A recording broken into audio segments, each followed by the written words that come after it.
All right, we're live. All right, it's time for another episode of Just Reasoning. Um, Still in the aftermath of this Paris attack, and the usual things are going on. There's France just start a bombing campaign on Syria. Um, and that force will be met with other force coming from the other direction, and it's the state of our world. So, you have that going on. Um, what I would like to focus on right now in this episode of Just Reasoning is a lot of the reaction I've seen about this. Um, some of it is kind of predictable. You have the usual political suspects. They have their agenda, so they have to do what they have to do. From Trump talking about if they had only been armed. That's the usual right wing playbook, right? If everybody at the soccer match had been armed, if all the concert goers had been armed, if everybody else for dinner that night had been armed, then this wouldn't have happened. That's some real nonsensical thinking, but we kind of get used to it. This is what happens after every big attack. Um, there's that, and there's the for all the people running for president, then of course they have to be against whatever the Obama administration has done to date, because it gives them their shot to prove why they should be in that office. That's the usual thing, happens in every incident, used to it, no big deal. Another thing that's been going on, and this is what kind of run me red, right? So I first started seeing yesterday. After there's an outpouring of sympathy from many different people about what's going on in Paris. People talking about it a lot, and then from then you started seeing people start having their profile pictures on Facebook covered with the French flag. You have your regular Facebook picture, and then you have the French flag over it, and just as an token of support, saying basically, we're with you in this struggle, we're with you in this fight. Our hearts go out to you. That's all it was, simple as that. From then, things took a turn I didn't expect it to. Started off by me seeing, a friend of mine sent me a message, with a link to a bombing in Kenya, and I was, for another terrorist attack, and my first thinking was, whoa, this all happened like right now, like same day, and I said, no, it happened a while back. Come to find out, it happened back in April. So the gist of the conversation has been, why is there this big outpouring of support for Paris today, and there was barely a blip on the radar 7 months ago when an attack happened in Kenya as well? Firstly, I will say, we don't live in a perfect world, right? We don't. And we would like to think that one life lost in the South Sudan or in Romania would be equal to a life lost in the Twin Towers in New York City. That's a perfect world. That's not the world we live in.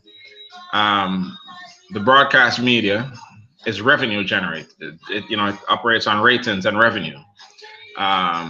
Events that happen in the biggest cities that have the most attention are going to be magnified in terms of coverage. That's just a basic fact of life. If it happens if 9/11 happened in Little Rock, Arkansas, yeah, of course it would be a story. By no means would it be as big as it happened in New York City. New York is one of the biggest, most well-known cities in the world. Things that happen there are going to resonate louder. Not saying it's wrong or right. I'm just saying that's how it is. Things that happen in New York, in London, in Paris are going to be magnified. That's just the world that we live in. Um, what people are, the direction people have been saying is that basically these are some of the Africans in Kenya, so nobody cares about the Africans. And Paris, it's since it's all white people and it's covered then. And I disagree. I disagree that that's the primary motivation. Yeah, race is a factor in many things. I don't think race is the primary motivating factor here. I just don't. I think it's the notoriety of the city. If there was a big attack in Harlem, you know, with all black people, and a big terrorist attack happened there, compared to something in, some small city in Romania or what have you, the one with the black people would get a lot more attention because it's New York. Um, so what I, the conversation kind of got to the point where people are saying, sometimes directly, sometimes indirectly, sometimes just implying that if you show support of almost a couple hundred people who got killed and about 400 or so that got injured in this attack in Paris, if you do that, then you're not down for the black cause, right? No black power fist for you because you're not down with the cause because you're supporting the French. Like, no, I mean, it's called being a human. It's, if you have empathy, you see somebody going through something, you lend your support to it. Sometimes we just hear these numbers, 100 and something dead, and and it just seems like numbers. But no, these aren't numbers. These are people. These are people with families and friends and girlfriends and husbands and wives and kids and all that. These are people. There's the girl from Naomi Gonzalez from Cal State Long Beach, a design student who was just simply spending a semester in Paris. Imagine if you're in the world of design, what better city for you to spend a semester in than Paris? So she's in Paris for a year, for a semester, studying design, living your life. You just had a long week of school. It's Friday night. Let me go out and get something to eat with my friends. And you go out there, you're sitting down eating, and a terrorist just come and shoot up the place, and before you know it, all your dreams, all your goals end right then. That's simple. So these are people. So when we show empathy for people by, putting a flag over our profile picture, which is such a minimalistic thing to do. It's just a very small thing to do. You just want to show I support. For people then to react and say, well, no, why didn't you do it with Kenya? And why didn't you do it with this and that? Okay, here's another aspect of that. Did you at the time, did you report that event at the time? Many of these people I've seen talking, I never see them post any sort of political or global news about anything, period. They just kind of jumped on the bandwagon for this. So here's the thing. The mainstream media, they do what they do, and they know the formula that it takes for them to make money. At the end of the day, that's what they do. We can kick up noise and complain and make noise about why don't they do this, why don't they cover that, why didn't they cover this way. We can do that all day long, but it's not going to change. They know how they make money.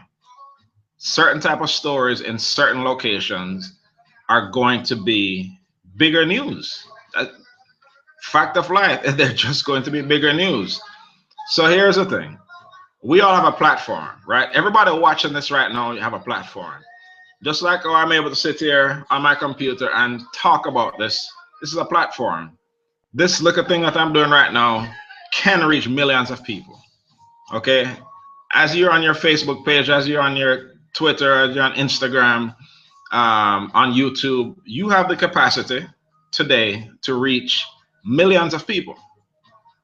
So if something is happening in the world, in your community, in your school, in the country of your origin, and you don't feel it's getting enough attention, then talk about it, post about it, blog about it, you know, because there are so many stories that news organizations pick up because it went viral from one person's passion.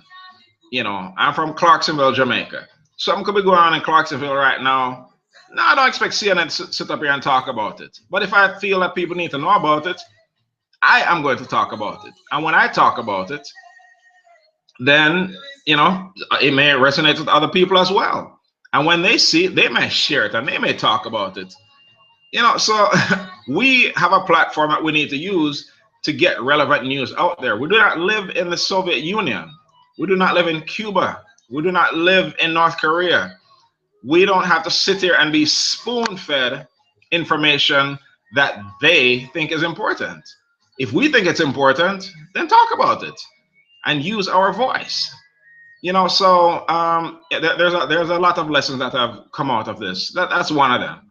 We have a platform. If you're watching this right now, you have a platform. You know, if you have a phone that connects to the internet, you have a platform. So use your platform and stop expecting, you know, people to do what you can do for yourself. Um, you know, there's nothing wrong with wanting a bombing in Kenya to be covered. Of course not.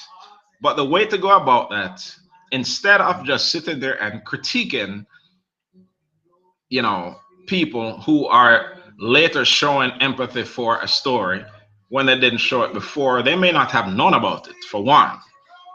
What you have to do is, if you are aware of this event, then you do your part and you get the word out about it. The mainstream media, they're not going to change for you, for your interests. That's just the bottom line. You know, so also there's, you know, people kind of, you know, comparing grief.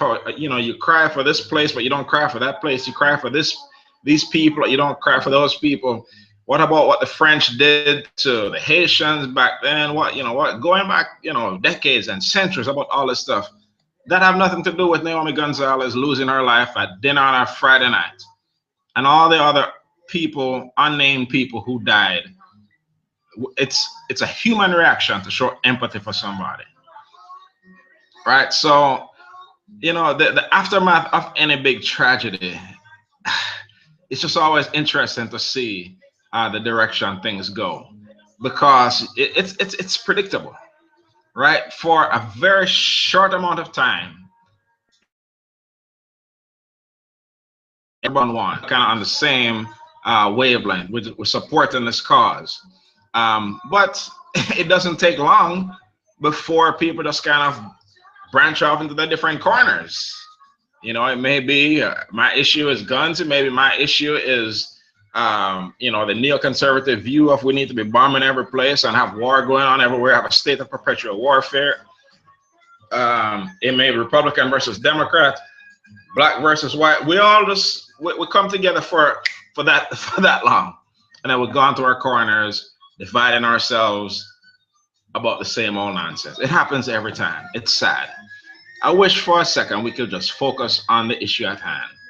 Issue at hand right now is, you know, this is Paris. They just went through a major attack, and you know, the nature of this attack is, uh, this when you think about what happened, it happened very easily, with tools that can be found pretty much anywhere.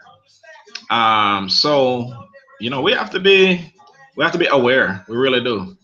Uh, this can happen anywhere you're watching this right now. It can happen in your city. You know, that's not to strike fear in anybody, but we just have to be aware. If you are a praying person, which I am, then pray about this. Pray that the reaction to this and the actions taken by those in charge, are well thought out. Okay. Um, ISIS, which is the name that's associated with this now, Um, they are not, an organization that's all headquartered in one little place. They're global, right? One person can just watch a video and say, "Hey, I believe in that," and before you know it, they're part of the movement. We can't. What, we have to pray about the root causes of all of this, right? We have to understand the root causes, and we have to deal with the root causes. We can't just expect. We can't just keep dropping bombs, bombs, bombs, bombs, bombs, which will be then counteracted with suicide bombs, and we can't just keep doing this and expect things to change. So say prayers about this if you are a praying person, um, and ask God to take control of the situation in ways different from what has been done before. So Richard Spice said, "Earth I run red." This world is going crazy in many different ways, and we just have to stay vigilant. We have to stay, loving. We have to, my shirt right now says peace, right? I'm a peaceful person, and I pray that leaders involved in all of this seek peace. May sound corny to some. End of the day, bloodshed leads to more bloodshed. It always has, it always will. So that's my prayer for this situation. And, everybody, appreciate your loved ones, hug them up, kiss them. And let's do our part to make our world a little better in one little way each and every day. All right? God bless. One love.